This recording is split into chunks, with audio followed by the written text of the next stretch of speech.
રામ રામ ને સીતારામ આપણે ગળુથી ગાડી ભરાઈને આવી ગઈ હતી ને કૃતિકભાઈ ચાંદીગરના પાટીએ ભેગો થઈ ગયો તો અહીંયા રામ રામ ને સીતારામ કરી લીધા હતા. અહીંયા તો ચશ્મા પહેરીને બેઠો હતો ક્યાંક ફિલ્મ ઉતારવા જવાનું હોય ને એની કોડે હજી તો હાઈવે ઉપર ચડ્યા હતા તો આપણે મનતભાઈ વાળી ગાડી ભેગી થઈ ગઈ ને એને નારિયેલ ભર્યા બાસવાડાને.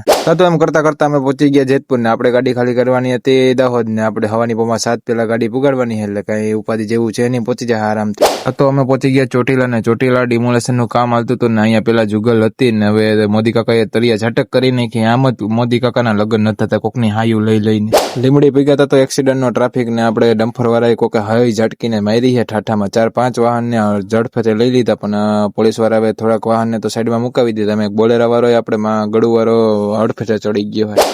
બોલેરા વાળાનું નામ પડે ને આપણે ન જાય એવું બને નહીં. ડ્રાઈવર એક તો જિંદાબાદ ને એ તો ટ્રાન્સફર કરવા વળગી ગયા હતા. એના બિસાકડાનો મોરો આખડ વિખાઈ ગયો ને પાછળ ઠાઠું થોડુંક વિખાઈ ગયું હતું. સવારની બહુ 7 પેલા આપણે દાહોદથી થોડાક છેટારી હતા એટલે આપણે ટાઈમ ટુ ટાઈમ માલ પૂગી જાય ઉપાધિ જેવું છે નહીં. આજે ગાડી પેલી પૂગી જાય ને તો આપણે માલ ખાલી થતું થાય ને આપણે કાલ વહેલા ભરી શકીએ. તો આપણે થોડીક વારમાં દાહોદ મંડીમાં આપણે પૂગી ગયા હતા ને ફેરીવાળા આવી હોત ગયા. મેં કીધું જલ્દી લઈ લઈને ભાગવા જ મને એટલે મારી ગાડી ખાલી થતી થાય ને હું બીજો ભરતો માલ. રામ રામ ને સીતારામ, મળીએ બીજા મિની બ્લોગમાં.